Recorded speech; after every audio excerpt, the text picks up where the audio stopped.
ladies and gentlemen, boys and berries, here we are, Bradley G and KC. What's up? Not KC, Casey. Did you see that text I sent you?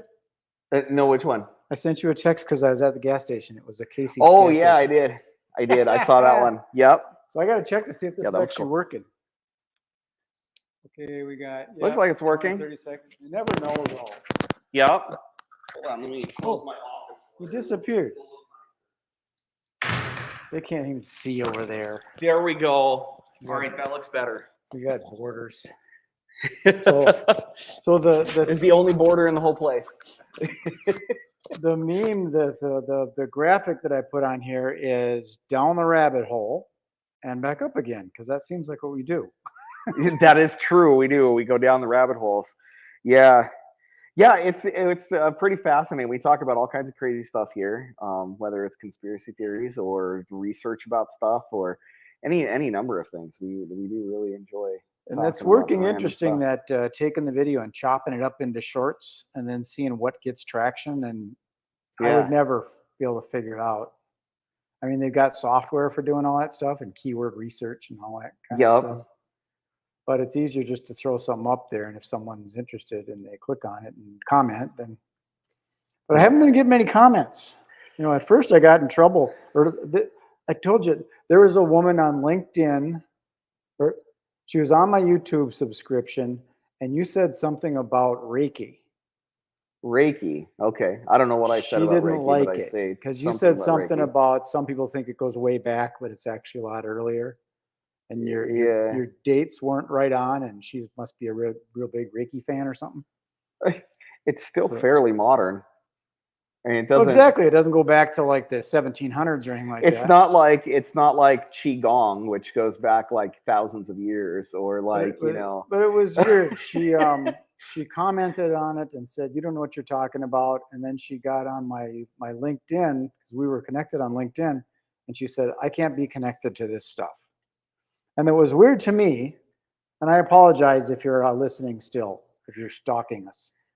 But because you said you're going to unsubscribe, so you shouldn't be hearing this, whoever you are. But of all the stuff we talked about for an hour, there was one little bit we talked about Reiki, and then that software clipped it into 30 seconds. Right. So she based her rage on 30 seconds of an hour, which is bizarre to me. That's funny. Not really. I think I guess it's kind of funny. It is. It's extremely funny. I mean, especially if it's somebody who is like a Reiki practitioner or something like that, because typically those people tend to be into like yoga and meditation, all this kind of stuff.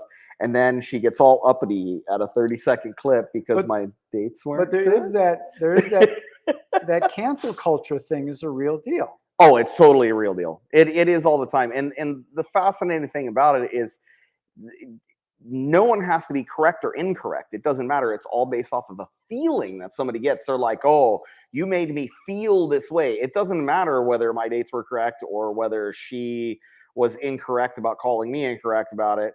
It doesn't matter. The fact is she felt slighted and therefore didn't want to be a part of it. And then what the internet gives us is the power to unsubscribe. I will block you. I don't ever have to hear you again. I've got a LinkedIn group that has 46,000 people in it. And I will block you. Okay, it's 46,000, one less. It's okay. Yeah. It's all good.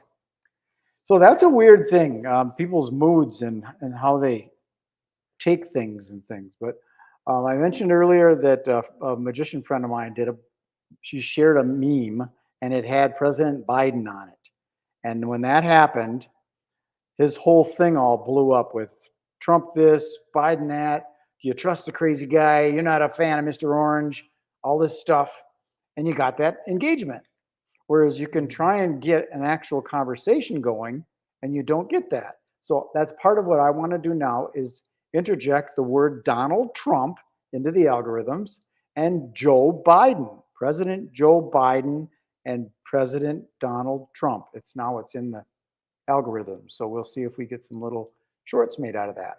Oh, we're definitely going to get something made out of that. And I'm sure we're going to get a lot of hate on either side because nobody likes either one of them. And frankly, No, people I don't think most people like presidents in general. people like them. There's Biden supporters and Trump supporters, but it's weird that we're not the United States. That of is America. true. We're the United States of Donald Trump or the United States of Joe Biden. The United States.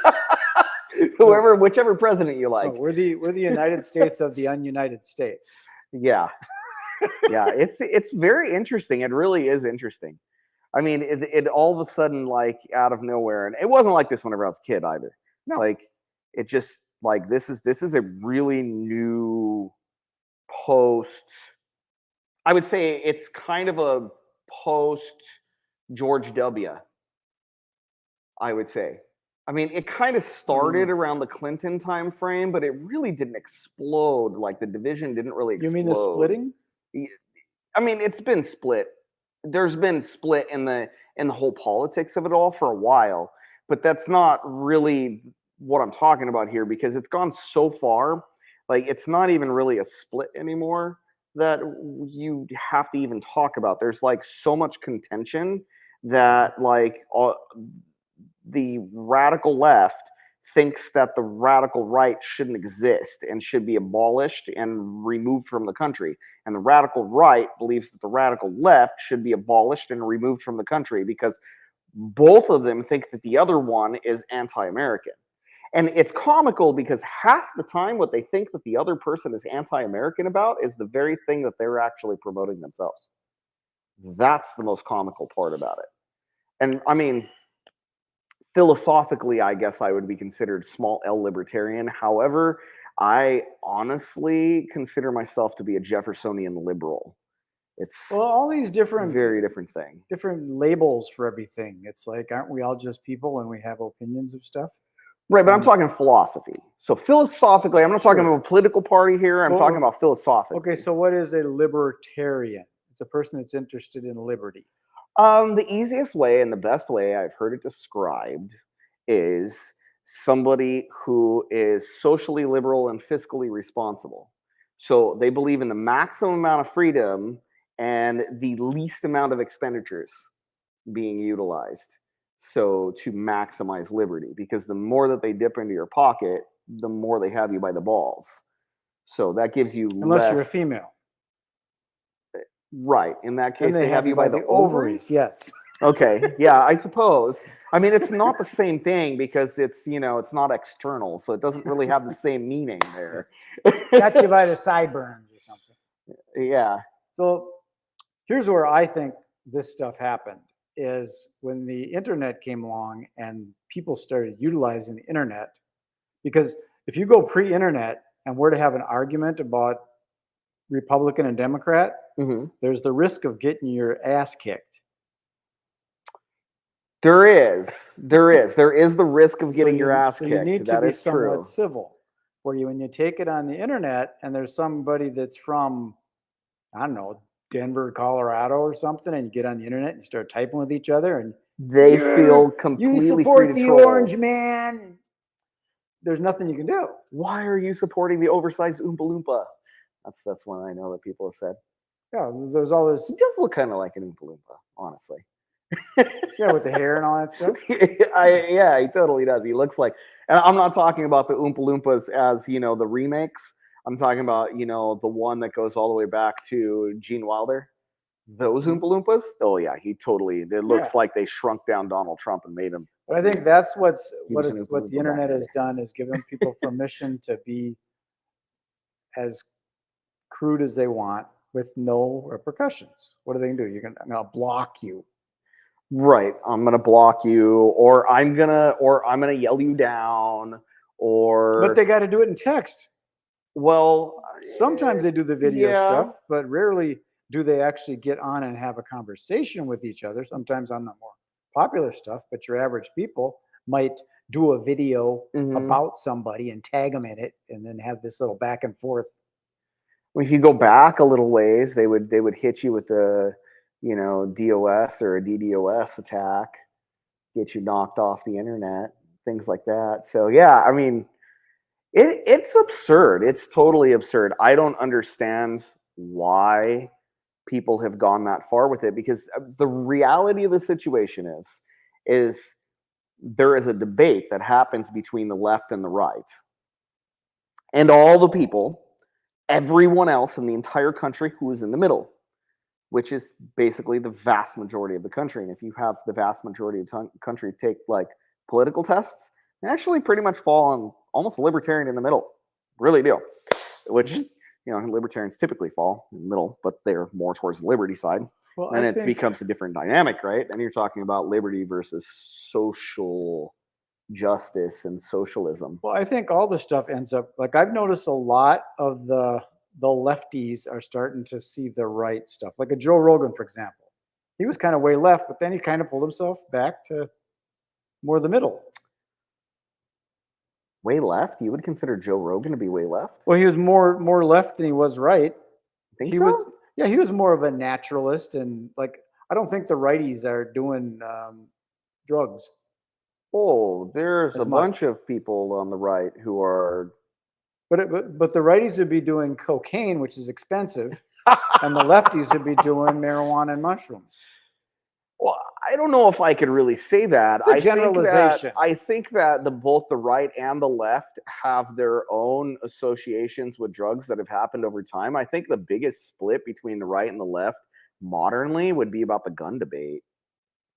I think that's honestly the biggest one that they'd be talking about. That and pro-choice versus, you know, pro-life. But I mean, that's kind of a dumb debate. That's like, you know, saying that you're, you know, pro-gun versus pro-tools. I don't know. Well, like, I mean, it's like relabeling the other thing in order to make their argument seem more sound instead of actually having the debate and the argument. But of course, that's been debated to death. I get tired of that debate. I've said that people's opinions will change depending on the circumstances. Totally. So if a person was anti-gun, say you shouldn't have any guns, and they're sitting there at home watching TV, and a bunch of people break in with guns.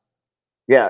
And they, you know, rape them over the next 3 hours, and then you'd probably go, "Damn it, I wish I would have had a gun." Oh no. I don't think they would have had it within reach. So I don't think it would have done them any good in that particular scenario. I'm talking about if you were in the living room. And I'm talking about you're sitting there and you got your hands all duct taped, and you're probably thinking, yeah, I wish I had a gun in my hands. Yeah. I wish I would, because now you changed.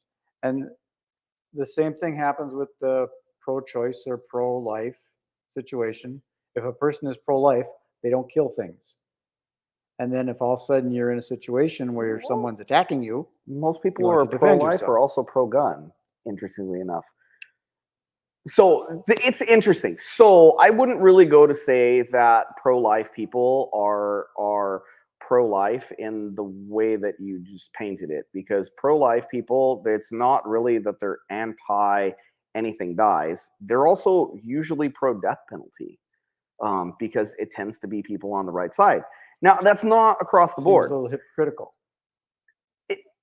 Maybe, if you think of it that way. What they're really saying is that they're not for abortion. That's really what they're saying, is that they're not for abortion. And I understand the argument, and I understand you have to understand the time frame that those arguments came from, too. So take Ron Paul, for example, right? Ron Paul is avidly pro-life. Well, whenever he was in his residency, you know, you have to learn abortions because he's a doctor. He's a gynecologist. So it actually was required for him to learn this.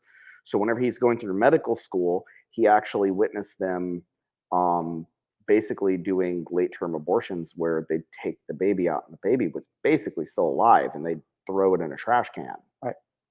And that left a stain on his soul. Sure. It gave him trauma. He was traumatized by that. And so he was like, this is gross. This is disgusting. And frankly, if you go back to like the whole entire, even the arguments and everything about pro-choice, right? Almost all of it started with this propaganda machine that was about depopulation of minorities. So it was actually pushed in areas where it was primarily minorities. And so it's kind of a very interesting So now debate you're because saying that most this, people actually don't know the history of the pro-life versus pro-choice. So they don't even know what they're fighting about anymore because, you know, if you're really, Mhm. I don't think any of us are saying, right? And this is us in the general us in the United States, right? I don't think anybody in the United States is saying that woman wants to have an abortion and she just found out that she's pregnant. Let's tie her up in a straitjacket and throw her inside a prison cell with rubber padded rooms and hold her there until she comes to the point where she's full to term and then forcibly take the baby, right? right? Nobody's saying that. Nobody is saying that. But now, if you go to the philosophy of law, law is about what is saying that the application of force is okay to use. Now, if you make abortions illegal, right, at period, just illegal, let's just say that. Abortions are illegal. So that would make like Plan B and all that kind of stuff. It would make Right. it illegal, right? So now you made all of this illegal. Now that is the eventuality that you're talking about. That's not a theory. That is the eventuality. Such as the guy on the corner who was selling single cigarettes and ended up being choked to death in New York. This real case. That's what he was doing. And he was grabbed by police, thrown on the ground, and choked to death in New York. This was Where do we go from abortions to selling cigarettes? because it's the law, and the law doesn't have a differentiation. Oh, you're going to The legal. law doesn't care what the violation is. Right. The law has application of force. That is all it is. Application of force, subjugation. So at the point where you break the law, the job of the police is now to apprehend you, prevent the application, because now we believe in this prevention, right? In our modern law, we believe in prevention of violations of law rather than looking for the violators and then arresting them, right? We believe in this prevention. So in order to prevent the law from being broken, now this person is going to sell single cigarettes, we have to stop him. Oh, he doesn't want to let us stop him. Okay, well, now we have to use force. Oh, he's resisting. Okay, now we have to escalate further, which ends up in the man's death, right? So that is the eventuality. So what? It's illegal to do the abortion, so we're going to forcibly stop this woman from harming herself or anybody else or the unborn fetus to the point of shooting her? I mean, that is the eventuality. You have to apply force in order to stop it, right? That's the argument people should actually be having. Because legally, that's what it's all about. If you're living in the world of legalities, yeah. That is the only world that we live in whenever you're Well, talking about what is law. well, yeah, law. Like I sped on the way over here. Sure, I broke the law. sure. I'll admit it. Come and get me. Yeah, so if they wanted to go and read this and they knew who you So if I were, admitted, they were to track you down, if I just technically they admitted guilt, could. Yeah, they could come knock on my door and say I understood hand that you a you were speeding. citation. Yeah. They could hand you a citation. Of It's course, getting that way, isn't they it? have to know exactly how fast you were going in order to properly apply the law in that case, I was because going there's on- actually I was going 650 miles an hour over the speed limit. okay, so that's pretty funny. Well, So he flew in a jet on the way over here, even though he only lives a little while. well, I just you wanted know. to do a little fake disclaimer so they know that I was lying, that I didn't really speed over here. I was very much of a law-abiding citizen. Right. But So let's now say you were can't come to my speeding. door. Let's say you were speeding, right? And this happens all the time. Let's say you were speeding. Let's say you had an excuse. Okay. Let's say Let's say I was the only one on the freeway speeding. that actually wouldn't be a good one. Okay, let's Okay. say it was an emergency situation, right? Okay.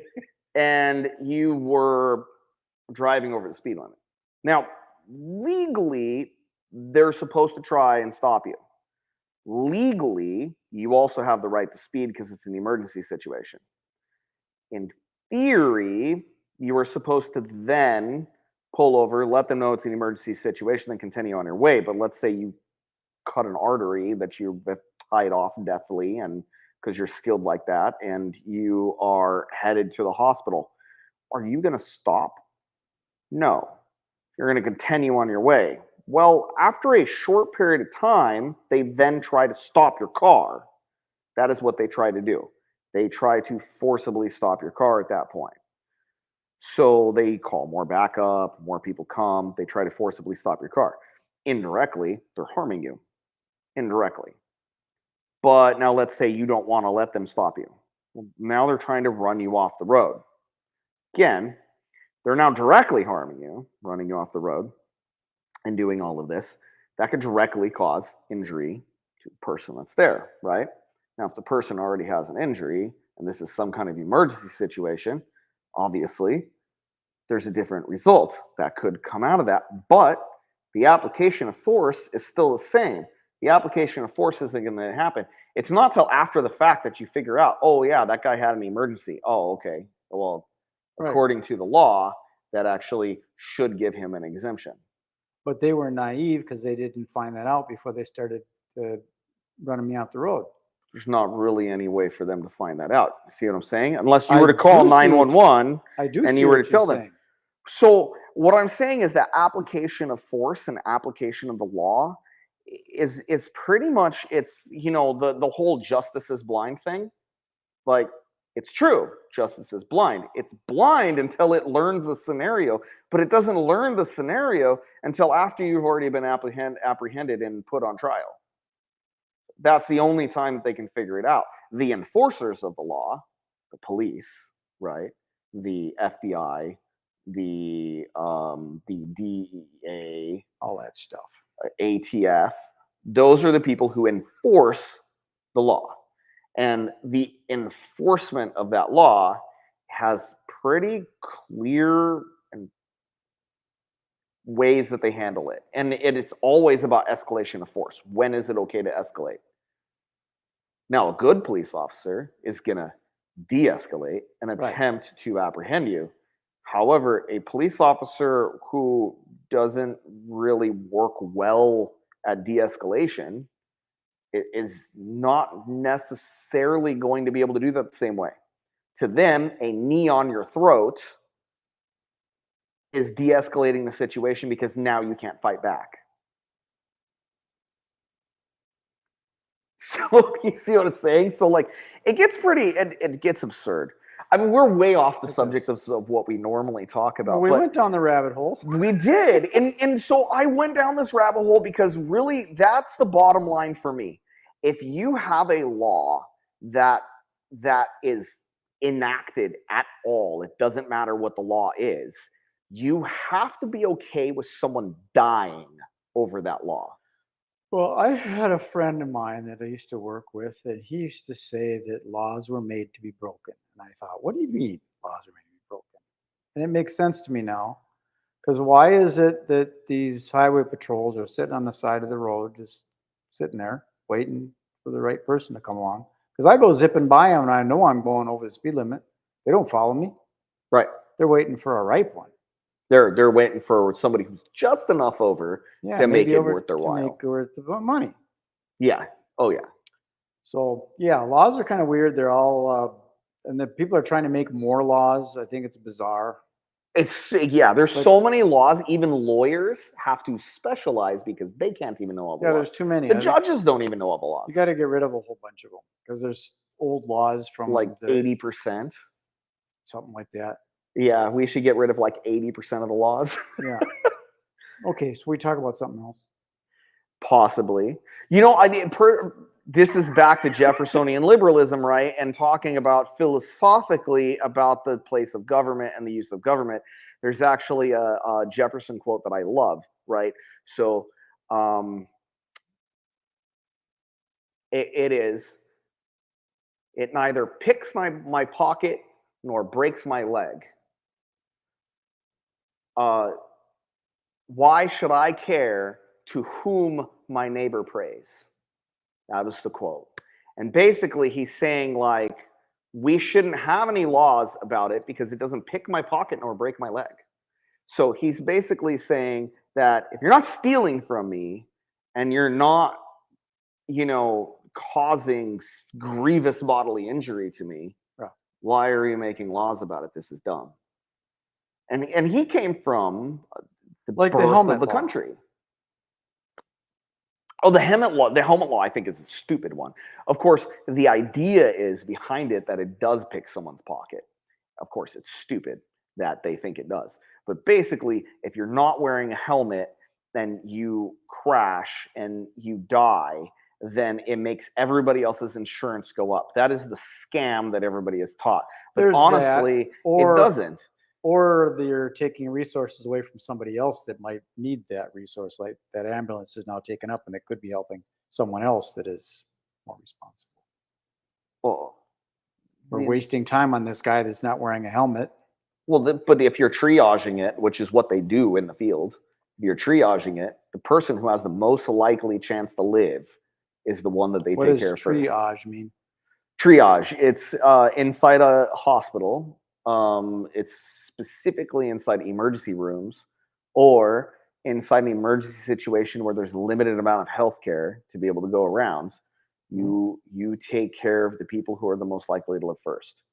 Oh, got it. So well, see, now that's and then if they both have an equal chance, you take the one who has the more amounts of life left. But sometimes you wouldn't even know that. That's kind of my point. If someone is busting down the freeway on a motorcycle without a helmet, they get in an accident and they go to help him, that ambulance and that crew is taken up, and there might be another accident someplace else that they could be taking care of that. So if they see the guy's not wearing a helmet, they go, oh shit, they just take off and go look around for somebody else. He wasn't wearing a helmet and his head's all busted open. Should we help him? So I mean, an example would be like a pileup. So like, let's say you have a wreck. I was talking about another accident somewhere else. Yeah. Way far away. Sure. Well, I mean, same situation. You'd probably send a bus to go pick him up. You're not necessarily going to send, you might send the coroner to go pick the guy up. Oh yeah, he's not wearing a helmet. The guy's already dead. The ambulance is going to show up and go, oh yeah, he's dead. Okay, and they just throw it in there and they go. But it's weird. Like, okay, this is what's weird with the laws and all that stuff is they're made to be concrete. You have to wear a helmet. Does the helmet have to be made out of fiberglass? Or made out of styrofoam?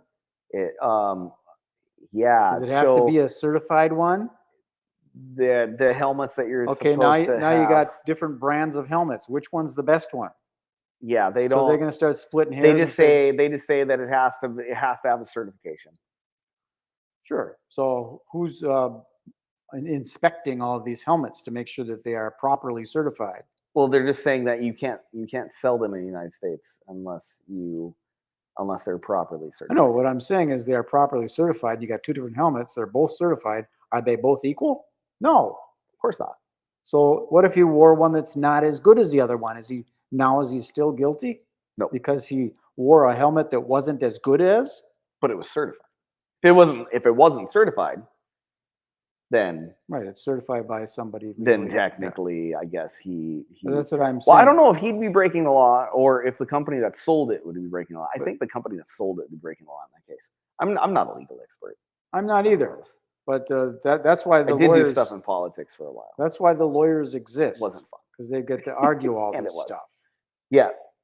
No.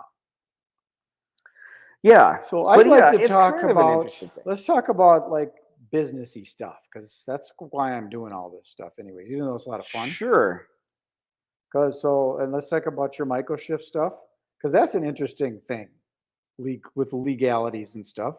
And then I'm talking about the affiliate model. That is a very interesting thing with legalities. The affiliate model for being able to sell products and services. I was thinking about because they're talking about the Super Bowl, and I thought, hey, there's a good idea. You've got all these cannabis laws and stuff. That could be a product. Super Bowls. And you can make them without getting into the NFL legalities with their, the Vikings and the Packers. You could just do the colors. Different pipes with different colors. Have to be really careful with that.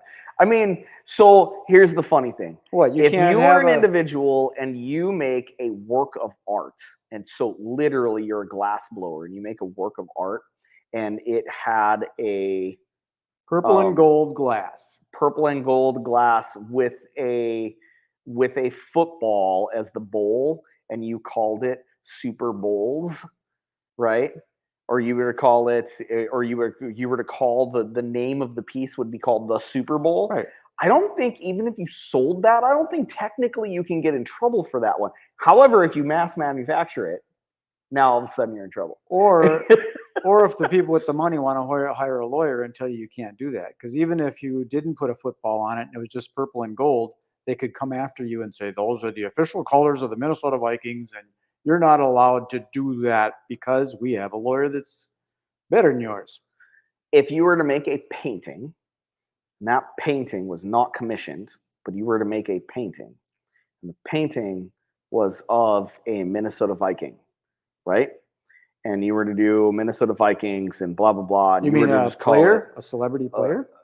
it could be a player, or it could just be a casual Viking, or let's just say, let's go like serious, like old school here, okay? So let's go to an old school art that I know existed here in Minnesota. Okay. Right? So let's go all the way back to the refrigerator. Okay. You know what the fridge is? Kind of, but not really. Okay. So famous back in the day, he was an amazing linebacker. The guy was just, yeah. I never watched football, but I actually know quite a bit of sports celebrities just because I've had a lot of sports fans in my life. So he's a sports celebrity, and you create He's a sports celebrity. So he was called the Fridge, right? And so like there was an art thing of him back in the day, and I think it was because I think it was Joe Montana actually who said that getting hit by him was like getting hit with a refrigerator. I called him refrigerator, the Fridge. Anyway, so they had him in a comic strip, which made money, which was in Times Magazine. And it was him as a refrigerator dressed in Minnesota colors, right? Viking colors, and, you know, performing a tackle, basically. And this is considered art, right? So even though it technically would violate copyright laws and everything else, in some ways, it doesn't in other ways because it's considered to be art, and that type of art is in the public realm due to the fact that it is part of our society and our culture at the time. So it's considered to be owned by the culture in a lot of ways. So you can do a unique work of art in that way. Now, however, if I were to mass produce a bong, or water pipe, so that way nobody will get upset with us. That's right, it's a water hookah. Yeah, or a hookah. There you go. If you were to mass produce one that was a Minnesota Viking colors with a football as a bowl, and you called it the Super Bowl, I think that you would definitely be in legal trouble. But if you created one and you sold it as a unique work of art, So I don't think anybody would be able to go after you. So I wouldn't call it the Super Bowl because then you'd have problems there. I'd call it Super Bowls with a Z at the end. I would definitely have it have a funky name. There is a Super Bowl that is Superman's bowl. It's a bowl that has a Superman symbol in it, and it's the Superman brand. They call it a Super Bowl. Oh, okay. So nice. Could they have an argument? Probably. The NFL versus Superman? I think just because it's happening modernly, I think probably the Super Bowl would win. However, if you go classic, I think Superman would win that argument. I think the people who represented DC Comics would win. It is the classic Superman symbol. It has nothing to do with football. It's a cereal bowl. Right. And it's called the Super Bowl. Yeah. Yeah. If they trademarked it, I would say that, yeah, that would definitely cause some problems there. These things are so fun. This what do they call that? Your like personal rights or What do they call that? Personal rights? Your personal information. Freedom of expression? No, that you own it. Intellectual property. Yeah. That kind of stuff. New concept. It didn't exist until 1996. All that stuff. It's just kind of interesting, where somebody thinks they own something, and sometimes I say, "Give the glory to God." It's my religion. I can do whatever I want. It's the Minnesota Vikings don't own shit. So God owns it all. There actually in the old days, the whole reason why they came up with things like patents and stuff is because they wanted to reward people who were innovative. They basically were like, "Oh yeah," because they recognized this is actually was brilliant in some ways. They recognized that multiple people might come up with the same concept at the same time. So they were like, "Oh yeah," so the one who develops it for society first, the first one to the office to get the patent. They get to have a patent. Now, if you have the same product that they do, but you did it in a significantly different enough way that it could be feasibly considered a different product, right? Then you can get a patent as well. Yeah, there's a lot of different cars. Yeah. Like the cotton gin, right? Cotton gin was an incredibly simplistic device, but if they were to have reformed it in a slightly different way, that use like a different type of mechanism or a different type of like pulley on the inside or something like that caused it to perform its function, it would. Yeah, what the hell's a gin anyways? A cotton gin. Do they have wool gins? That's a good question. I know. I asked the tough ones. That's an interesting question. I don't know. But yeah, going back to what you were talking about certain things that have like really odd legal framework, like mycology, right? So if you have spores for a psilocybe cubensis, right? Totally legal, even though that it's a magic mushroom and it is a hallucinogenic mushroom, right? But it's not, because the only thing that's illegal is the fruiting body. It can't contain mushrooms. Now, if you germinate those spores and you allow it to go to be a mushroom, now all of a sudden it's illegal.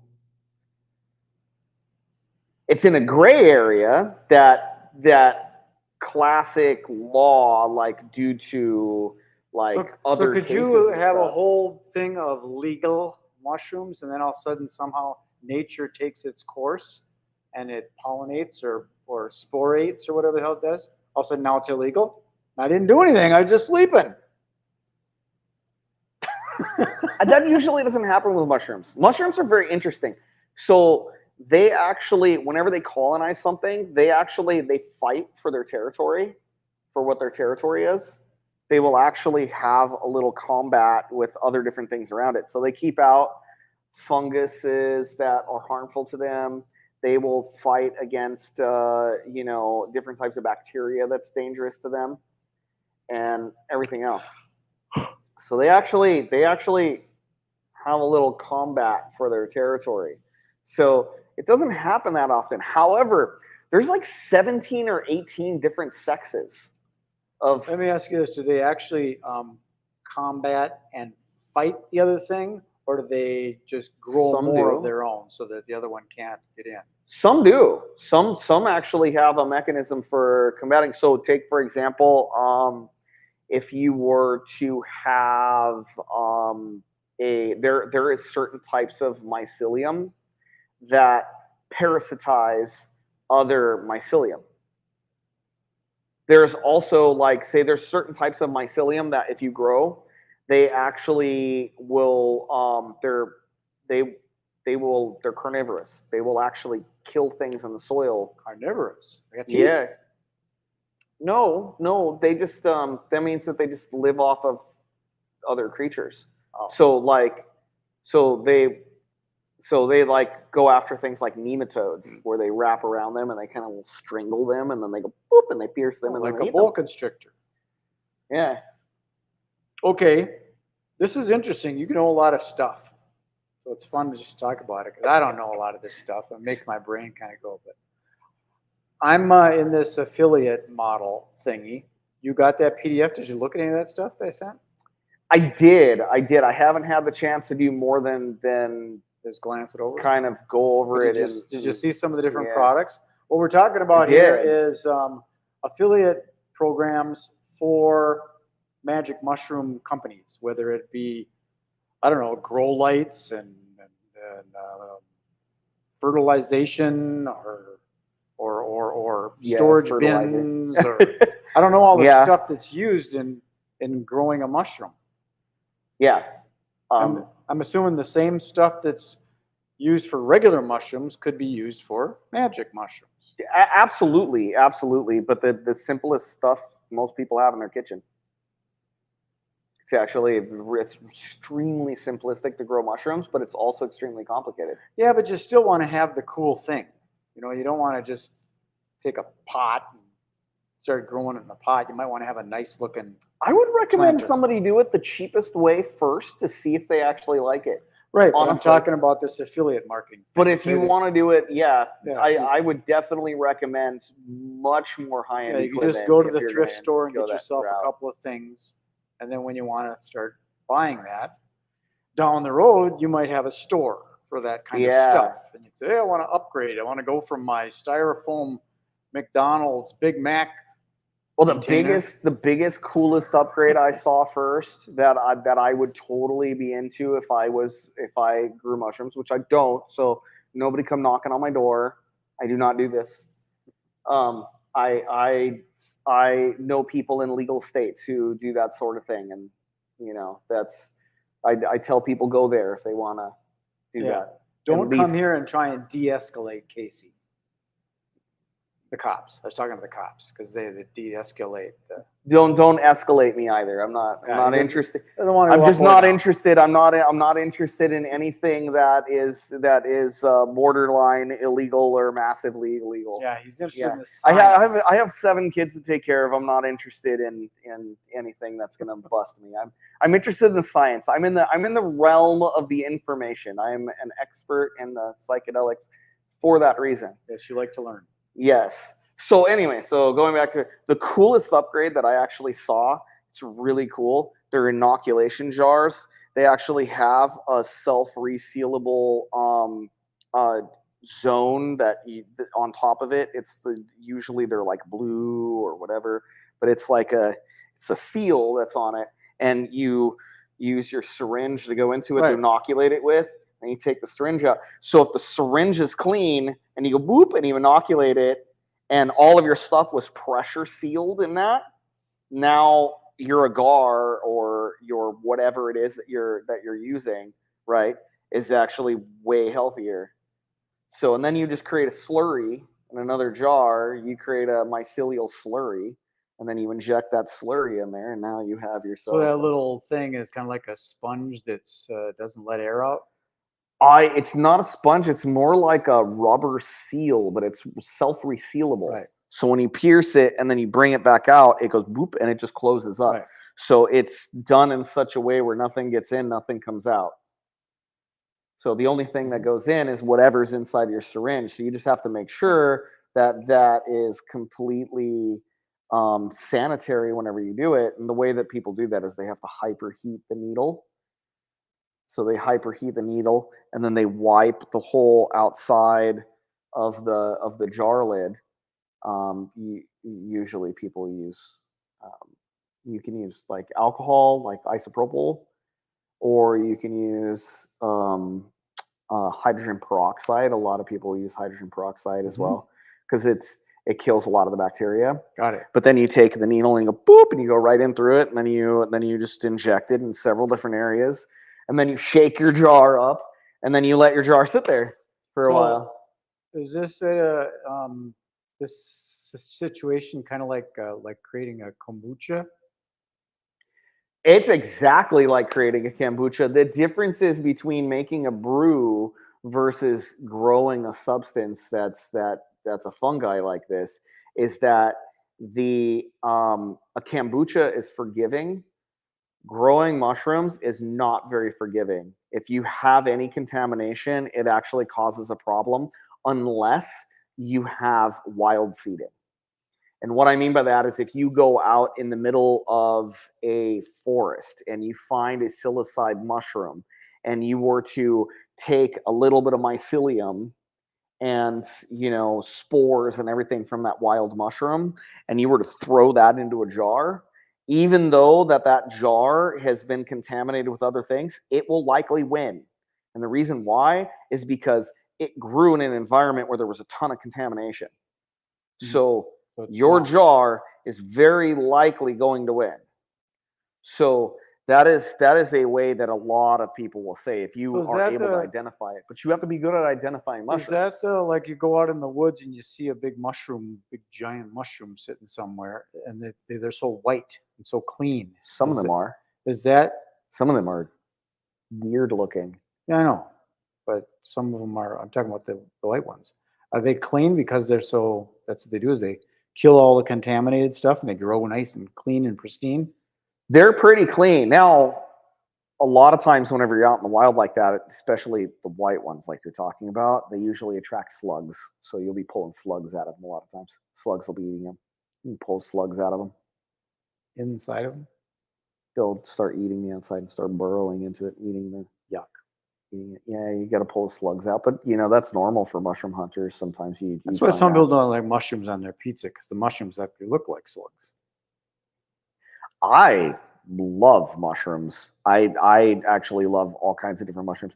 Did you know that lion's mane, if you find a lion's mane or you grow a lion's mane, they taste way better when you find them.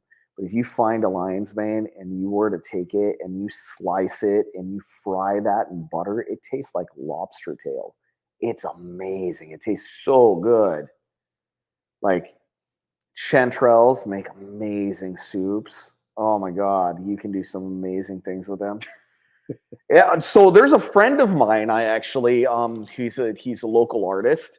I went out hunting, mushroom hunting with. Huh?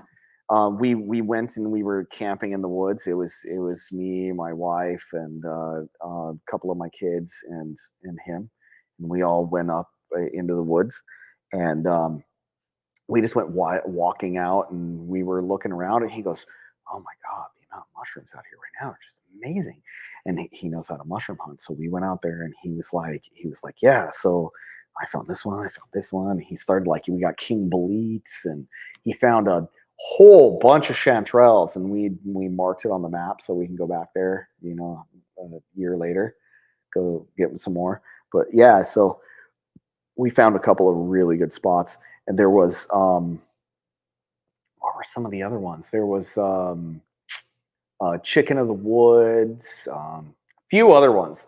But he actually knew what he was doing, so he took them and he goes, "Yeah, so I just want to make sure. So I'm going to take these to my dad, and I'm gonna let my dad identify him, because my dad's been doing this since he taught me how to do this whenever I was a kid. So I just want to make sure, because he's better at it than I am." And he double checked with his dad, and then he was like, "Yeah, so let's eat them." And he cooked up these amazing dishes with them. So what's the difference between? So fun doing. You got all these mushrooms, all these different kinds of them, and there's mushrooms that are edible and safe. Then there's mushrooms that are poisonous and deadly. And then I suppose there's some in between that just make you sick. Then there's mushrooms that make you hallucinate. Mm-hmm. So how do you know which ones are what? Is it because of the type of mushroom that? There are tens of thousands of mushrooms in the world. That's what I mean. If you don't know what you're doing, you don't know how to identify, the best thing is not to eat the mushrooms. Because a bad mushroom, one poisonous mushroom from the wrong mushroom, it's not like you can pump your stomach or you can go into the hospital and they'll like be able to cure you. There are mushrooms that literally one bite and you're just dead. Like there's nothing they can do for you. And some of them, they kill you slow. Like you'll take a bite and it just starts to shut down your organs one at a time, like ricin. That ain't no fun. Yeah. That's what's kind of weird. Like people that go mushroom hunting, it seems like there's some kind of like passion for hunting. You're going mushroom hunting. Yeah. Like a thing. So It's because the best ones grow in the wild. I know. So they go out and the best ones, they're not even hallucinatory type ones. They're just regular old safe ones. They taste amazing and they're so good for you. Yeah, you're getting this sort of a psychedelic effect in a non-psychedelic. They do. They get a fresh, huge flood clean. of dopamine. It's kinda weird. like it's like for a hunter, right? Who goes out and they're like, oh my God, that's a 10-point buck. And they go and they get themselves, a big old buck, Yeah. and they're just like, oh my God, that's an amazing buck. I'm gonna go ahead and get that buck, and it's a rush. It gives them a flood. It gives them a huge dopamine flood. Or I'm sure it was that way for you whenever you were still in the magic field and you learned a new trick, or you developed a brand new show. Like you were Sure. like, oh my God. And so the first time you use it, you were Anything like that'll happen. Like if you're Right? just happy for some reason, all of a sudden you get Mhm. this feeling. So it's interesting. Who is it that determines whether something is a hallucinogenic, illegal mushroom versus 100% clear mushroom that gives you a hallucinogenic feeling? Well, I wouldn't say finding mushrooms that are non-hallucinogenic mushrooms and then eating them give you necessarily a full-on hallucinogenic effect. They're just giving you a flood of dopamine. Whereas a hallucinogenic effect off of mushrooms make you see shit. I mean, Right. So it's sort of I a I here actually versus here. this is actually a really interesting story. So same guy who I'm talking about who's my friend that I will go out mushroom hunting with. Um, since I didn't name any names and I've never mentioned his name on here before, and I'm going to keep it that way because of this story. So he decided, and this is actually fairly recently, he decided that he was going to enjoy himself some magic mushrooms. And he was going to do it without a sitter with two other people who were also on the magic mushrooms. And of course, as happens, sometimes, and a lot of the people who drive ambulances have stories about this. Um, he ended up jumping up and down on top of a car or running around a car, something like that, completely naked, outside, doing it completely naked. So, like, that's because he literally thought that I'm one with God and I am nothing and I am everything all at the same time. And nothing that I do and nothing that I feel and nothing that's going on right now and nothing that I'm experiencing is real or matters because life itself is an illusion. And so he doesn't even remember doing this, but he totally got naked and started So he running abandoned around all all the over the place. societal laws and Norms. regulations. Yeah. So hallucinogenic mushrooms definitely, I mean, they have a more serious effect. There's actually a famous trip report, that infamous, I should say, that I read not too long ago. You can read some of them on like Irwid or Shroomery. I'd go and I follow these things a lot. Well, this guy took these mushrooms. He was convinced he was going to die. He didn't even take very much, but he was convinced he was going to die. It was the same thing with my friend. Actually, he didn't take very much, but he didn't know that they were going to be super powerful, and they launched him into outer space, where he doesn't even remember a lot of what happened, which happens sometimes. And really, just for everybody out there, if you don't prepare for a trip and you think it's just going to be a good old time, and you take mushrooms, you're in for a ride. And sadly, if you're in for the wrong kind of ride, it can lead to bad things, such as the trip report that I'm about to say. So this guy takes them, convinced he was going to die. That happens a lot. You're on mushrooms, take mushrooms, you're convinced you're dying, right? It's a very normal trip. And it has to do with our fear of death. It's ingrained with our fear of death. It's actually one of the most normal first level 5 trip things that happen to people whenever they go to a level 5. Level 5, it has to do with like where the ratings are. Level 5 is complete ego death. So that's where you get the ego splitting, complete ego death, and all that kind of stuff, right? It's a level 5 trip is self-disillusionment, where you dissolve, your self dissolves, your ego dissolves. Anyhow, so this type of a trip led this guy to freak out about the fact that he was dying.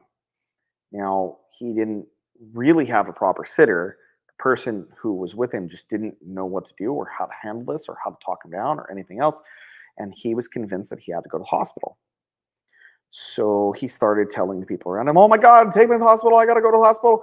And they wouldn't take him, of course, because they're like, "You're tripping, dude. You're tripping. You're tripping." So he proceeds to run out of the door, start running down the road. Nobody can catch him. "Help me, I'm dying. Help me, I'm dying. Help me, I'm dying." So he goes and he runs and he's running all over the place, running all over the place. So finally, by the end of the night, he gets tased by a cop in the middle of an intersection as he's stripping all his clothes off. And even the cop is like, "Oh, you're obviously on some sort of drugs. Let's, you're going to be okay. We just need to like take you to the hospital because, you're freaking out. It's not because you're dying. You're going to be okay, man." And then he goes, "No, I'm dying. I need to prove to you that I'm dying. And you need to like take this more seriously that I'm dying," even though they're going to call the paramedics already because he's being insane. And he decides to run through a plate glass window, giving himself a concussion, lacerations all over his body, and putting himself in the hospital for a week because he was convinced that he had to convince everybody else that he was dying. So it's crazy. So my point is, hallucinogenic mushrooms, right? Hallucinogenic mushrooms have a much more powerful effect than, say, lion's mane or shiitake mushrooms, which, by the way, shiitake mushrooms, make sure you heat them quite high. You need to fry them. You need to get them very hot in order to get constituents in it that are known carcinogens to be destroyed before you take them. But if you heat them up efficiently and sufficiently, then you can eat them and you don't have to worry about the carcinogens. So I wonder if part of the thrill of mushrooms is the potential death. I don't think so. I don't really think so. I mean, as far as magic mushrooms go, I can tell you flat out that the whole entire reason why people take magic mushrooms and the whole reason why, the gift that you get for magic mushrooms is that you reseat in your intellectual consciousness. It's like being removed from your intellectual consciousness, realizing that you still exist through it all. And even after death, you still exist because literally you die on a level 5 trip. You do. For all intents and purposes, you are dead. Biologically, you may still be alive, but psychologically, you are dead. Like everything starts to shut down. You have no sense of self anymore. And you realize in the midst of it all that there's still an awareness. And just by that awareness itself, just by this awareness itself, when you say dead, that you have life. When you say dead, that means that you are no longer in your physical consciousness. You're in more universal consciousness. Nothing in this universe exists anymore if you go deep enough. Like it's gone. Nothing that we experience in our normal universe, in our normal day-to-day life. Because I've never died, so I don't know what it would be like. I wouldn't. If I did, I wouldn't know if I did because I never have. I have nothing to compare it to. I have known people who have experienced actual death, who've had near-death experiences, and did a shit ton of mushrooms, separate from one another, obviously. But they said that the experience was the same. And I'm not talking about somebody who was dead for, like 30 seconds or 5 seconds, right? It's common for people to have near-death experiences if they have a very minor, like short death, because then they have this concept where, the medical industry has this concept that somehow, if it's a near-death experience, then it wasn't a death experience. They call it a near-death experience, but the person died. Their heart stopped. Their brain activity stopped.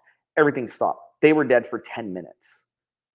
There's another person who reports a lot of stuff. They fell inside cold water and they drowned. I mean, I've read this report. This person, I don't know, but it's a report that's out there about this person who fell in icy water and they drowned and they were dead for 20 minutes and brought back. I And mean, the they only actually reason why ingested cold water to their lungs. ice water, yeah, they drowned. They full on drowned. And somebody found them and they were already blue. They weren't breathing. Their eyes were frozen open and they tried to resuscitate and they always try to resuscitate. And the cool thing is if you end up drowning in cold water like that, ice cold water, because of the fact that the ice cold water like slows down everything inside the body, Right. like you can be resuscitated way later. Everything's all slowed down. Yeah. So they were dead for 20 minutes and they had a profound experience. And anyways, my point is that they had that experience and then they had a mushroom experience and they said that the death, actually, there was almost no difference between the death that they felt versus death that they felt. So when that's, we're almost done here, but so when that happens, is a person sort of, I've been there, done that, so I'm not afraid of it anymore? That is a huge reason why mushrooms are utilized for people who are dying now. So that was the first resurgence of mushrooms in the modern times, and I mean post-internet times, right? First major resurgence in the legal sphere of mushrooms and the legal use and all of the studies and stuff that they did had to do with quality of life and about the fear of death. And when they would give these people who were like in stage 4 cancer, they would give them mushrooms and actually usually the way they did was psilocybin, but they would take psilocybin crystals because that way you know exactly how much you're giving them. But yeah, that's what it was. So to be continued, maybe there's a conspiracy theory of they don't want us to experience magic mushrooms because we would be comfortable with death and they wouldn't be able to control us by fearing death. I personally think that I'm more in the Terrence McKenna kind of market.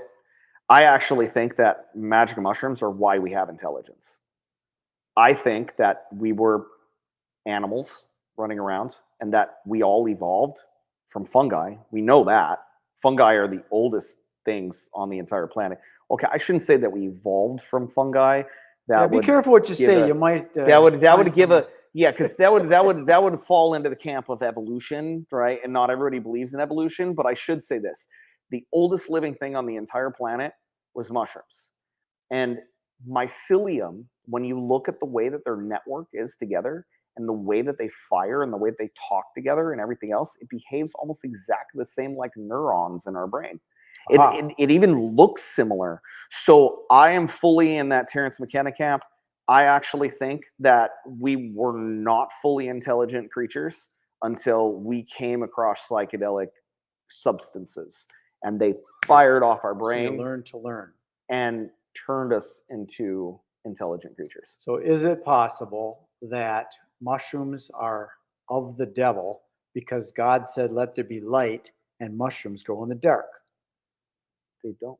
They don't? The mycelium grows subterranean. The mushrooms actually grow towards the light. I just want to sign us off with some confusion. Okay, we're done. This was fun. We did go down the rabbit hole on this one because this wasn't what I was thinking where it was going to go. And that's what's really cool about this. Yeah, we spent a long time talking about abortion. That was an odd topic to talk about. Again. But that's going to come up on all the. It's interesting. Oh, it's totally going to come up. We're going to get. I'm totally going to get yelled at by people. I already know it. I'm going to get yelled at by people. People are going to be like, "I hate you." Okay, I'm going to come and shut this thing off. There you go. So bring on the death threats. Peace, love, and happiness. Enjoy the rest of your day. Be good, be kind, be nice. Be nice.